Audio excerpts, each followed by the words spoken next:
Hello my all respected students, आज आपका गौतम एक नए वीडियो के साथ प्रेजेंट है and believe me this video is very important for speak English. और आज का यह जो वीडियो है वह इंग्लिश बोलने के लिए बहुत अधिक महत्वपूर्ण है and today I am here and today I will teach you about grammar section. और आज मैं आप सभी को ग्रामर सेक्शन के बारे में बताऊंगा because grammar section is the weapon that can be used to speak English very fluently. क्योंकि ग्रामर सेक्शन एक ऐसा हथियार है जिसका प्रयोग करके आप पूरे फ्लुएंटली के साथ इंग्लिश में बात कर सकते हो, पूरे तेजी के साथ इंग्लिश में बात कर सकते हो। But I want to tell you with my heart that means grammar section is 15% useful for English language.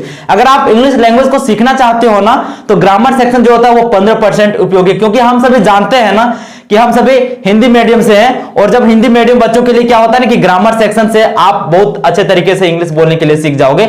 You must know about grammar section. आपको ग्रामर सेक्शन जानना ही चाहिए, कुछ कुछ मींस कहां आपको क्या क्या यूज करना है। So today I am here and today I will teach you use of shall be and will be. और आज मैं आप सभी को शैल बी और विल बी के बारे में बताऊंगा। As you already know means I already written this class today. Whatever I will teach you I already have written because I don't want to waste your time for writing. मैं लिखने के लिए तो लिख करके आपके समय को व्यर्थ नहीं गंवाना चाहता हूं। That's why I already have written. So means first how can you identify I will use shall be and will be। आप कैसे पहचान पाओगे कि इसमें हम क्या है कि shall be will का प्रयोग करेंगे, अदरवाइज will be का, राइट। So identify means क्या होता है? पहचान। Means when at the end of the sentence, जब वाक्य के अंत में गा गे गी रहता है then shall we be used. Means क्या होता है कि जब गा गे गी रहता है वाक्य के अंत में तब क्या होता है शैल बी और विल बी का प्रयोग किया जाता है, right. So as you already know I already have written a structure and a structure is very important for grammar section। अगर आपको ग्रामर सेक्शन यदि इंप्रूव करना है तो स्ट्रक्चर पर कमांड बनाना बहुत ज्यादा जरूरी है। अगर आपको स्ट्रक्चर सारा स्ट्रक्चर अगर आपके माइंड में आ गया ना तो विश्वास कर लो इस चीज को, आपको इंग्लिश बोलने से कोई नहीं रोक सकता है, right. So as you already know there are 6 types of structure. 6 प्रकार का स्ट्रक्चर होता है। First positive, second negative, third interrogative, fourth interrogative negative and fifth WH word positive and sixth means WH word negative। so I will discuss all structure one by one। means first positive structure means क्या होता है? positive structure क्या होता है कि subject means क्या होता है? as you already know I, we, you, they, he, she, it, name, ये सब क्या है कि subject है। और I want to tell you means subject I और we के साथ क्या लगता है? शैल बी। और बाकी सभी के साथ क्या लगता है? विल बी का प्रयोग होता है, राइट। तो subject plus shall be plus will be plus object. आपको एग्जांपल के थ्रू से आपको बेहतर तरीके से समझ में आएगा। मींस फर्स्ट एग्जांपल देखो, मैंने एक स्ट्रक्चर लिखा हूं और उसके बाद एक एग्जांपल दिया हूं। या जो ऑलरेडी नो मींस आपको एक एक सेंटेंस से आपको बहुत कुछ समझ में आएगा। और you need to make proper notes. आपको क्या करना है कि एक नोट्स बनाते जाना because it will help you a lot. क्योंकि नोट्स बनाओगे तो वो चीज आपको कभी नहीं भूलोगे।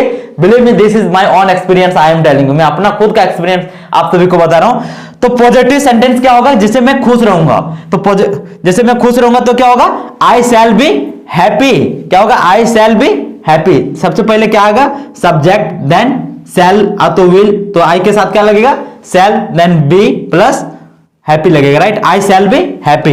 नेगेटिव सेंटेंस के लिए क्या है कि subject plus shall will plus बीच में क्या आ जाता है? नेगेटिव है तो नॉट आ जाएगा, then be after that object, right. जैसे आप तैयार नहीं रहोगे, इसका क्या बनेगा? You will not be ready. तो सबसे पहले क्या है? You then will then not. देखो जब नेगेटिव आता है ना, जब नेगेटिव सेंटेंस आता है तो विल और बी के बीच क्या होता है? एक दोनों के बीच झगड़ा हो जाता है जिसके कारण नॉट जो दोनों के बीच झगड़े को शांत करने के लिए आता है, right. So you will not be ready. Now come to the point interrogative structure, right. Interrogative structure क्या है कि shall will plus subject plus be plus object, right. अब आपको इसको क्या है कि एग्जांपल के थ्रू से आपको बेहतर तरीके से समझ में आएगा। क्या हम लोग नेता बनेंगे? तो हम लोग का क्या होता है? वी के साथ क्या लगेगा? शैल लगेगा, राइट। तो आप बना सकते हो सबसे पहले क्या लगेगा? Shall then you will use subject after that be after that leaders. Shall we be leaders. Next interrogative negative, otherwise you can say negative interrogative. Means जब वाक्य जो रहता है वह क्या से भी स्टार्ट होता है, नेगेटिव भी रहता है, राइट। तो आप उस चीज को समझ पाओगे। This is a negative interrogative sentence. तो इसका क्या होता है? Shall will plus subject plus not plus be plus object. आपको एग्जांपल से समझ में आएगा। क्या वे लोग ईमानदार नहीं रहेंगे? क्या होगा? क्या वे लोग ईमानदार नहीं रहेंगे?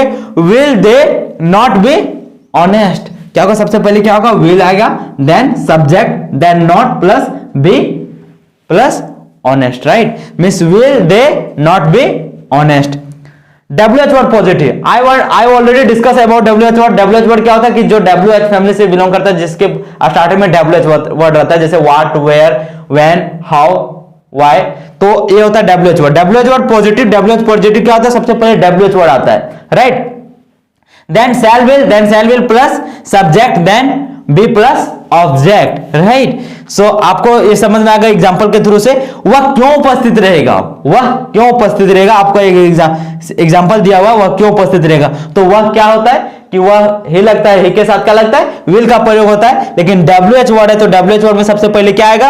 वाई आएगा, राइट? क्यों का क्या होता है कि वाई आफ्टर डेट क्या आएगा? शैल या तो विल लगेगा, ही के साथ क्या लगेगा? विल लगेगा। Then why will he be present, right? And lastly I want to tell you means WH word negative structure. तो सबसे पहले क्या आएगा? WH वर्ड ही आएगा, then shall will plus subject, then negative है तो क्या आ जाएगा? Not, then be plus object. Are you getting my point? And after that you will understand through example. आपको एग्जांपल से समझ में आएगा मैं सुभाष कैसे महान नहीं बनेगा। सुभाष कैसे महान नहीं बनेगा? अब आपको क्या पता करना कि कैसे, कैसे का क्या होता है? हाउ। और सुभाष एक लड़के का नाम है, राइट? तो सबसे पहले क्या आएगा? How, after that will, then Subhash, after that negative, then be plus great, right? How will Subhas not be great? This is a sentence. I hope you understood this class and believe me means if you will make notes, अगर आप notes बनाते जाओगे ना, एक एक structure को आप लिखते जाओगे, एक एक सेंटेंस को लिखते जाओगे, और उसके बाद आपको already I told you means current English grammar जो है उसमें अगर आप देखोगे तो आपको बहुत ज्यादा एग्जांपल आपको मिल जाएगा। You will make too much sentence so that it will help you a lot because you already know means आपको यहाँ मैंने स्ट्रक्चर बता दिया, हाँ मैंने एक एक सेंटेंस बता दिया, सभी स्ट्रक्चर का एक एक सेंटेंस बता दिया, मींस एक एक करके एक एक चीज करके मैं आप सभी को बता दिया। And believe me means grammar section will help you allot, आपको ग्रामर सेक्शन बहुत ज्यादा हेल्प करेगा। And today I am giving you promise to all of you means you will see means after 3 months, after 6 months you will be able to speak in English। आप देखोगे 3 महीने के बाद 6 महीने के बाद आप ऑटोमेटिक इंग्लिश में बात करना शुरू कर दोगे because I will teach you all things whatever you need for speaking English। जो कुछ भी आपको इंग्लिश बोलने के लिए जरूरत है ना, मैं आप सभी को एक एक चीज करके बताऊंगा so that you will speak English very fluently, ताकि आप पूरी तेजी के साथ इंग्लिश में बात करो because I want to tell you with my heart that मैं आप सभी को इंग्लिश सिखाने के लिए चाहता हूं, आप सभी को इंग्लिश सिखाना चाहता हूं। And believe me when you will follow me one day you will definitely speak English. अगर आप मेरे बताए हुए एक एक चीजों का पालन करोगे ना तो आप देखना कि आप पूरे कॉन्फिडेंट के साथ इंग्लिश में बात कर पाओगे। And lastly I want to tell you with my heart that means thank you for patiently listening my all respected students.